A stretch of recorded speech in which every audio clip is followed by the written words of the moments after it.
que a esmagadora maioria dos juízes são pessoas dedicadas, são pessoas preparadas e, fundamentalmente, são pessoas abnegadas. Porque a lei, por pior que seja, deve ser respeitada. Por quê? Porque a lei é igual para todos. Muitas cadeias são escolas de crime, escolas até de pós-graduação. Não existe democracia forte em lugar nenhum do mundo sem um judiciário forte, independente, ágil, eficaz, etc. Recebemos hoje no cartão de visita o desembargador e segundo vice-presidente da APAMAGES, Associação Paulista de Magistrados, Irineu Jorge Fava. Aos 55 anos, Fava atuou como juiz por aproximadamente 20 anos. É pai de 3 filhas e torcedor, confesso, da Sociedade Esportiva Palmeiras. Ao longo da carreira, foi diretor administrativo do Fórum João Mendes, ministrou aulas de Direito Empresarial na Escola Paulista de Magistratura, além de ministrar palestras sobre a responsabilidade civil dos médicos por erros na profissão. Com tantas atividades, falaremos hoje com o desembargador sobre as atuais dificuldades no mundo jurídico, a administração do tempo para conciliar diversas funções e também sobre os casos polêmicos e bizarros que vivenciou na sua profissão.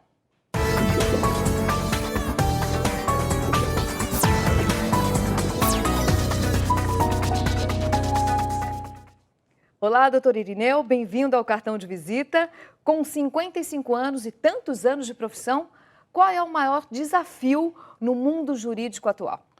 Bom, primeiramente eu quero agradecer profundamente a oportunidade de estar aqui num programa como esse, que tem uma repercussão muito grande, um formador de opinião sem sombra de dúvida, para poder esclarecer ou trazer algum esclarecimento à nossa sociedade sobre os problemas, sobre o que é o judiciário.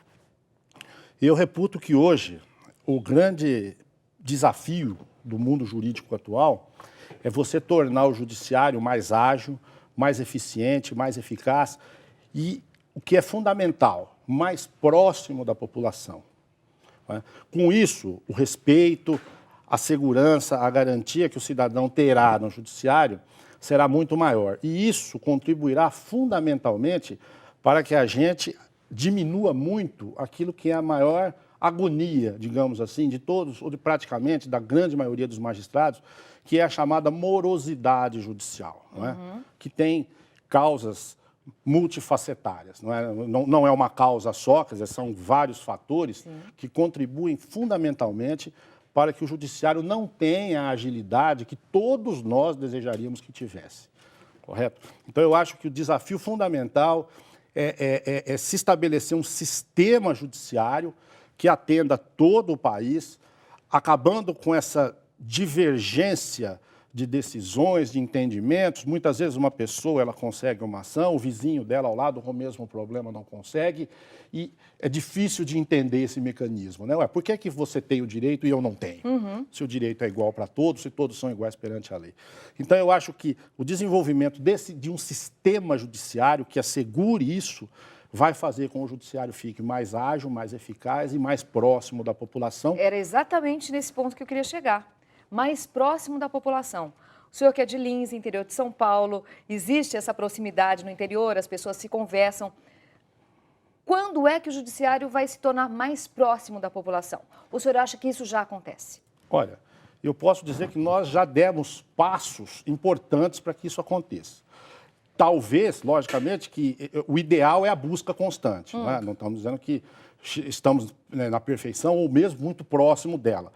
Mas está sendo hoje a mentalidade do judiciário, a mentalidade daqueles que comandam, da cúpula do nosso judiciário, hoje é voltada para essa realidade. O judiciário deixou de ser um fim em si mesmo, deixou de ser um poder fechado e talvez, aqui não faço crítica direta, mas talvez a mídia ainda não tenha tido a sensibilidade de perceber que existe no judiciário essa vontade de mudar, tornando-o mais transparente para a população. Essa transparência, sem sombra de dúvida, contribui para a proximidade. Quer dizer, quando você conhece a instituição que você vai recorrer, quando você conhece aquilo que você vai se socorrer, fica muito mais fácil e muito mais seguro para quem vai procurar, correto? Então, já existe hoje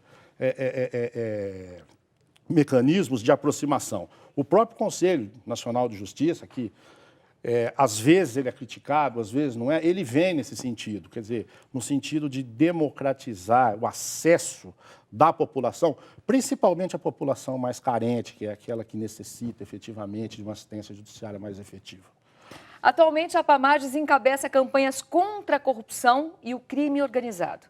Bom, eu quero fazer a mesma pergunta que está no site da APAMAGES ao segundo vice-presidente da instituição. É esse o judiciário que o povo merece para garantir os seus direitos e combater a corrupção? E aí, doutor? É esse judiciário melhorado, como nós dissemos no início. Vamos voltar ao início da nossa fala.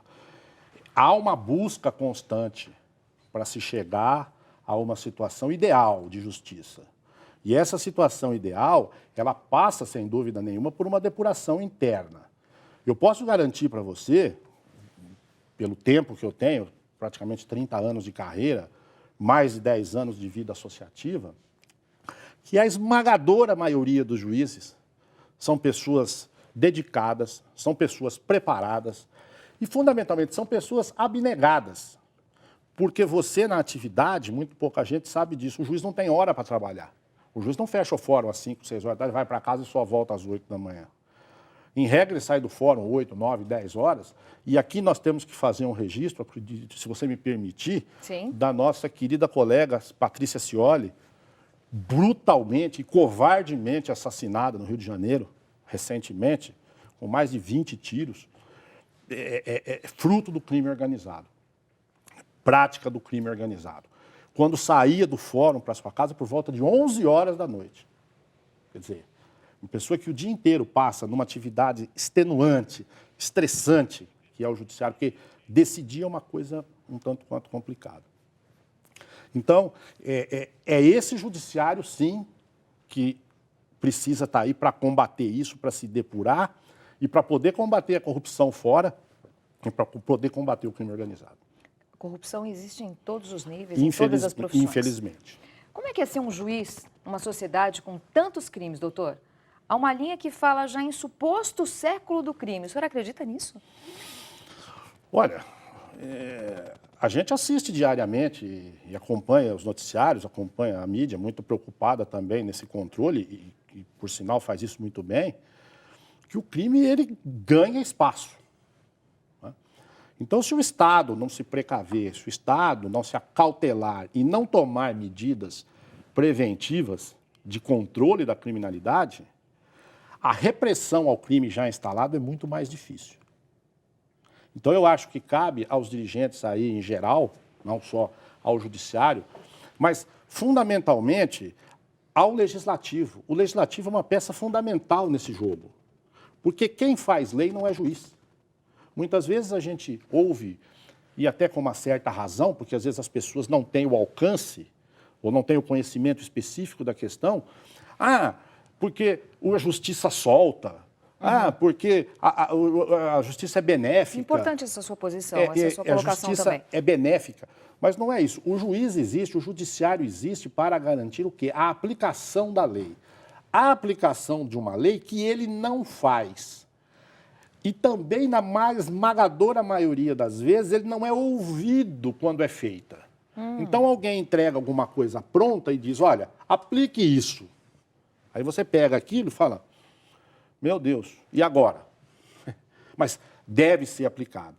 Porque a lei, por pior que seja, deve ser respeitada. Por quê? Porque a lei é igual para todos. Não fica aquela coisa de o direito, como se chamava antigamente, direito alternativo, quer dizer, eu faço de acordo com a justiça individual, o subjetivismo. Isso é extremamente perigoso para a sociedade.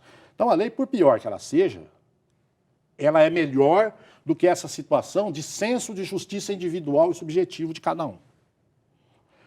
Só para ilustrar, eu sempre chamo a atenção para essa questão. Desculpe, eu não sei se nós temos tempo. Se eu Por favor, pode continuar, porque eu acho que isso é muito importante. É muito comum a gente dizer no Brasil, será que essa lei vai pegar?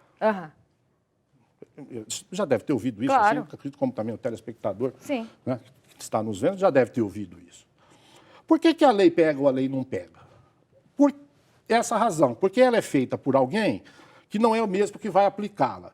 E, às vezes, a lei ela é totalmente divorciada da realidade na qual ela vai ser aplicada. Então, não há como aplicar a lei.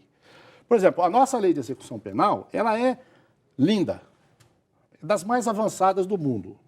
Ela funciona bem na Suécia, funciona bem na Dinamarca, funciona bem em países. Só que no Brasil... Agora, quem conhece o sistema carcerário brasileiro e conhece a lei de execução penal, vai falar, mas espera um pouco, é a mesma coisa? É no mesmo país isso aqui? Quer dizer, porque quem lê a lei de execução pensa que o preso ele vai sair da cadeia absolutamente regenerado, quando isso não acontece. Pelo contrário, muitas cadeias são escolas de crime. Escolas até de pós-graduação, quer dizer, às vezes o sujeito entra lá um criminosozinho, né? Digamos aí, ladrão de galinha, e sai de lá um ladrão de banco. Pelo que eu pude perceber de da grande maioria dos entrevistados aqui no Cartão de Visita, tudo esbarra na legislação. Sem dúvida. Eu quero saber qual é a maior decepção do senhor no mundo jurídico. A maior decepção é exatamente essa. Quer dizer, o grande filtro da sociedade, quer dizer, a grande instituição sensível aos anseios sociais, que é o Congresso, que é o Legislativo, que é o Parlamento, muitas vezes não corresponde à expectativa geral, quer dizer, que não é uma coisa que um ou outro pede. Você veja bem, nós temos um Código Penal que é de 1940. É engano as pessoas dizerem que no Brasil não tem prisão perpétua. Não tem, na prática, escrito, assim, crime e tal, prisão perpétua. Isso não tem. Mas por que as leis no Brasil são de 30 anos do Código Penal, a maior pena? Por quê, doutor? Porque a média de idade na década de 30 e 40 era 35, 40 anos. A idade penal era 18, maioridade penal. 18 com 30, 48. Se você desse 30 anos para a pessoa, ela ia morrer na cadeia. Em 98, o desembargador, hoje aposentado Luiz de Macedo, deu uma declaração que é o nosso mural da semana. A verdade é que nós, juízes, estamos perdidos no meio de milhares de processos. Além disso, somos obrigados a assimilar as críticas sobre a lentidão de nossos trabalhos. É difícil, doutor, lidar com as críticas, mesmo sabendo que em alguns casos elas são injustas? Principalmente quando são injustas. É difícil. Toda crítica é muito bem-vinda quando ela é construtiva. Eu acho que quando a gente vai fazer uma crítica a um trabalho que está sendo feito ou uma determinada política que está sendo implantada, ela deve vir acompanhada de sugestões positivas para a melhoria daquilo que vem sendo feito. Criticar por criticar, e às vezes criticar sem base ou de forma infundada, é isso que efetivamente causa a indignação.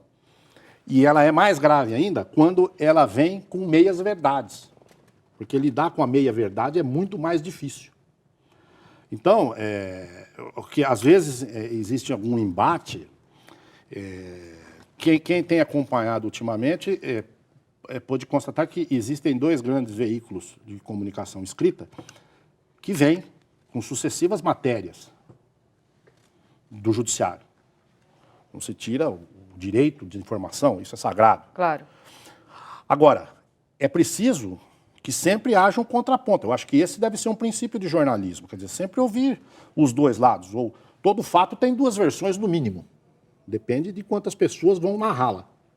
Não é verdade? Então, é muito importante que se coloque dessa forma. Então, quando você vai ouvir alguém que critica, você dá uma ênfase nisso, todo especial. Quando você vai ouvir o contraponto, que seria do judiciário, ouve-se o quê do próprio veículo? Não, isso é corporativismo. Não, juízes não querem ser investigados. Não, porque tem caixa preta, porque tem isso. Eu, mais do que ninguém, desejaria muito ver essa caixa preta, o que tem dentro. É que dá ibope falar do judiciário, será isso, doutor? Olha, eu não acredito em teoria de conspiração, esse negócio de falar, não, agora querem acabar com o judiciário. Eu não acredito nisso, porque eu acho também que o papel da imprensa e o papel da mídia é muito mais nobre do que uma finalidade tão vil dessa, né? E mesmo porque você não teria razão para atacar, talvez, o grande pilar, o grande sustentáculo do Estado Democrático de Direito, que é o judiciário. Não existe democracia forte em lugar nenhum do mundo sem um judiciário forte, independente. ágil, eficaz, etc. Pode fazer uma análise mundial que você vai constatar isso. O telespectador pode fazer essa análise tranquilamente e vai ver. Podemos citar as grandes democracias do mundo, como os Estados Unidos, os países europeus, principalmente do oeste europeu, né? da comunidade europeia. São países onde você tem um judiciário forte, quer dizer, onde o cidadão ele sabe que se houver uma violação a um direito individual, subjetivo dele, ele tem aonde se socorrer. É a garantia do cidadão. E ele sabe que ele será restabelecido, esse seu direito, ou será ressarcido. As principais mudanças no Judiciário Paulista que deveriam ocorrer, na sua opinião? Isso. As principais mudanças, quer dizer, como eu disse, para você analisar um contexto complexo, como é a estrutura judiciária, existiria uma série de medidas a serem tomadas. Mas eu reputo, das fundamentais, é a desburocratização do processo e condições melhores de trabalho para o juiz. Isso eu acho que vai ser fundamental. O que significa isso? Nós devemos acabar com o que no Brasil nós temos, que se chama a farra recursal.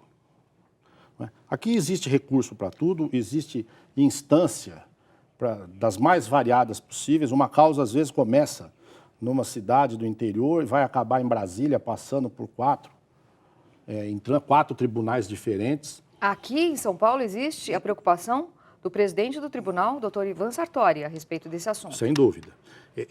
Essa é uma busca do judiciário em geral, inclusive do próprio Conselho Nacional de Justiça, que vem tentando implementar políticas nesse sentido. Então, agora mesmo eles estão estudando, o próprio Superior Tribunal de Justiça também, mudanças na própria Constituição para rever essa questão recursal. Porque e isso cria uma cultura, ou criou uma cultura jurídica do recurso. Hoje, se você criar uma instância papal, a pessoa vai até lá no Papa, não tenha dúvida.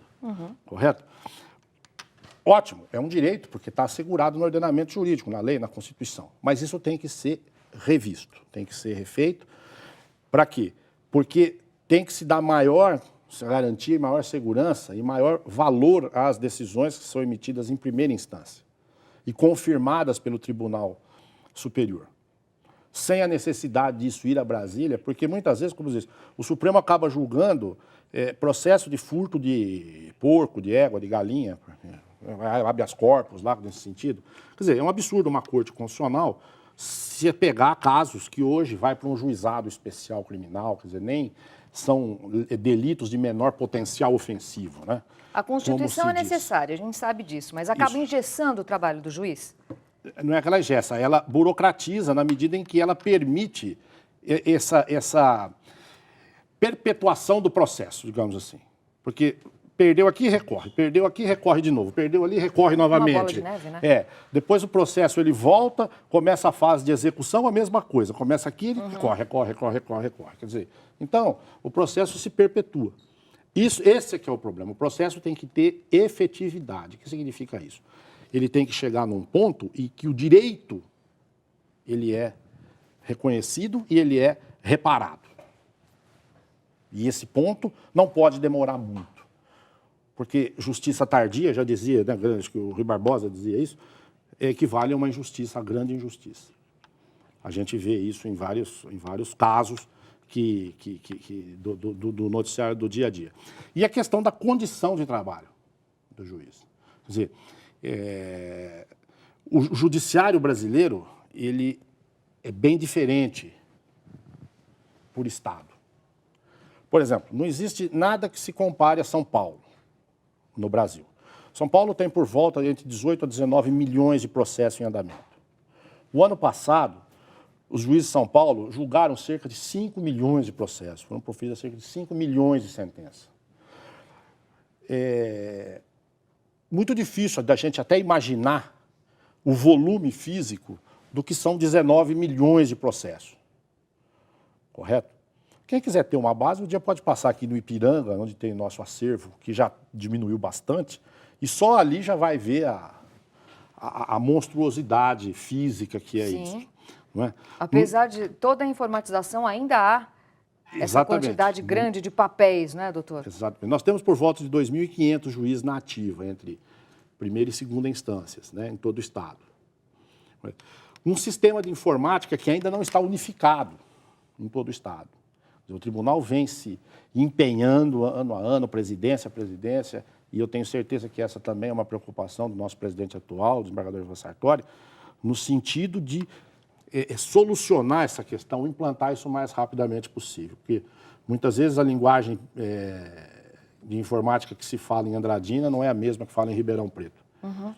Eu queria saber qual é a situação da Pamages com a desembargadora Helena Calmon, do CNJ.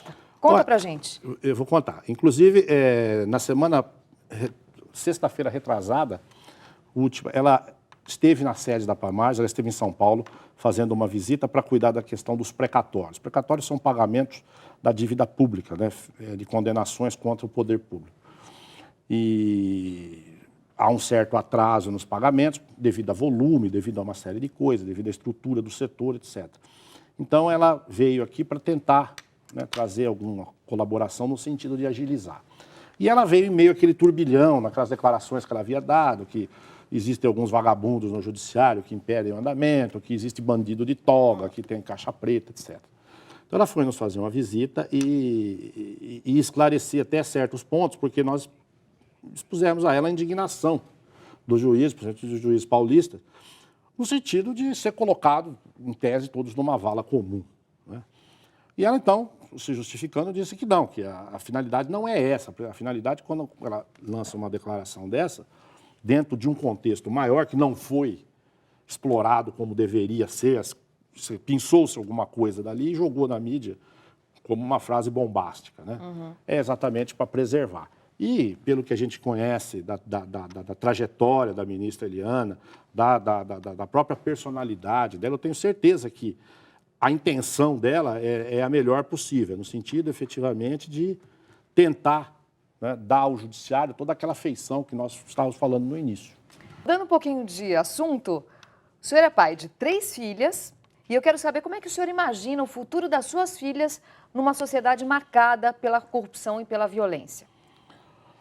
Olha, me preocupa muito o país que, né, legarei como, né, da minha geração, vai legar para gerações futuras. Eu não tenho dúvida disso. O senhor teme pela segurança da sua família? Também. Eu acho que a segurança é uma coisa que hoje afeta e aflige todos nós, né? Não é só autoridades ou só pessoas ligadas ao Estado, ou só quem tem alguma projeção de cunho institucional, mas a todos nós. Eu acho que a segurança pública é uma questão que precisa ser muito bem repensada, a questão das penas precisa ser muito bem repensada, muito bem discutida, e precisamos de uma legislação forte. Eu quero saber qual é a maior decepção, o momento mais triste que o senhor já teve nesse tempo todo de magistratura. O momento mais triste que eu já tive de magistratura? Aquele que já vem logo a lembrança, pensar em tristeza, veio aquele momento. Foi um caso de quando eu era juiz na cidade de Lins, que é minha terra natal, como nós já dissemos, e eu recebo um dia à tarde no meu gabinete uma mãe e 2 filhas que vieram dizer que o filho, com droga, tinha estuprado uma das irmãs. Então, nós ouvimos a mãe, ouvimos as 2 filhas, as irmãs, né?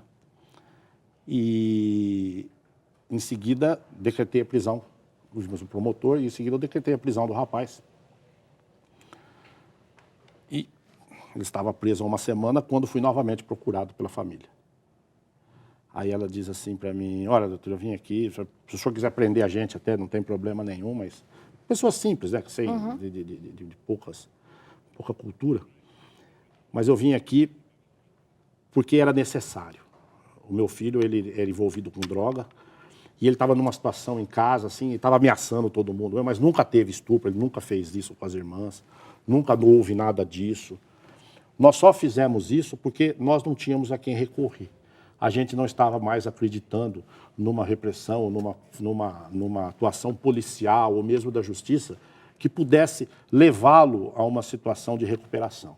O que faz um desembargador chorar? Esse tipo de atitude? Vendo uma família no desespero? É uma delas.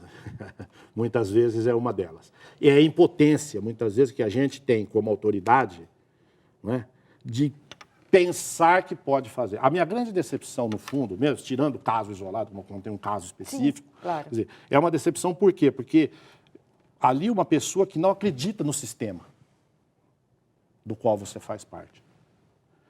Agora, a grande decepção é essa, é que você está numa máquina e você é só uma engrenagem dessa máquina que, se retirada ou colocada ou lubrificada, não altera muito o conjunto. Quer dizer, eu, particularmente, eu tenho todo o meu serviço judicial em ordem. Eu não tenho processo atrasado. Mas o máximo de atrasado é um mês. O recurso entra, já vai para a mesa de julgamento. Isso é recorde, porque os processos ficavam 10 anos aqui. Que beleza, hein? Quer dizer, missão cumprida do senhor. Só que o judiciário não deixou de ser lento por causa disso. O judiciário não deixou de receber críticas por causa disso. Correto? Então, eu acho isso é que é decepcionante. Por mais que você faça a sua parte, e tem que fazer. Isso é que é fundamental. Tem que fazer. Né? Você não consegue dar a melhoria para que aquilo seja efetivamente eficiente. Aproveitando, eu vou fazer a pergunta-chave do nosso programa. Pois não. Eu quero saber para quem o senhor entrega o cartão de visita. Para quem eu entrego o cartão de visita? Uma pessoa. Uma pessoa, atualmente, a minha esposa. Qual o nome dela? Kátia.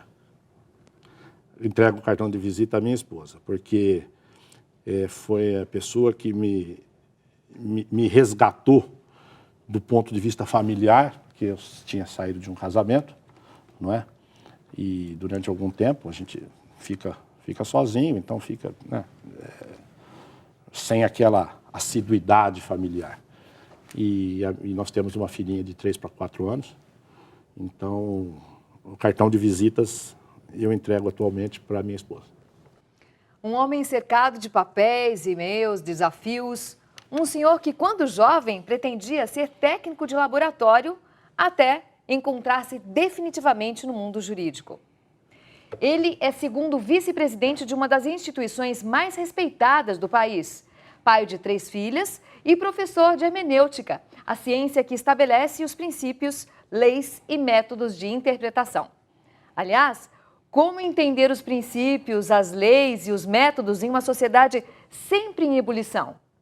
Bom, se o mundo está em ebulição, ele encontra paz em 4 mulheres: Maria Clara, Maria Vitória, Maria Rita e Kátia. É para o desembargador Irineu Fava, este pai e marido apaixonado pelas 3 filhas, que eu entrego o meu cartão de visita. Obrigado. Record News, jornalismo 24 horas de plantão.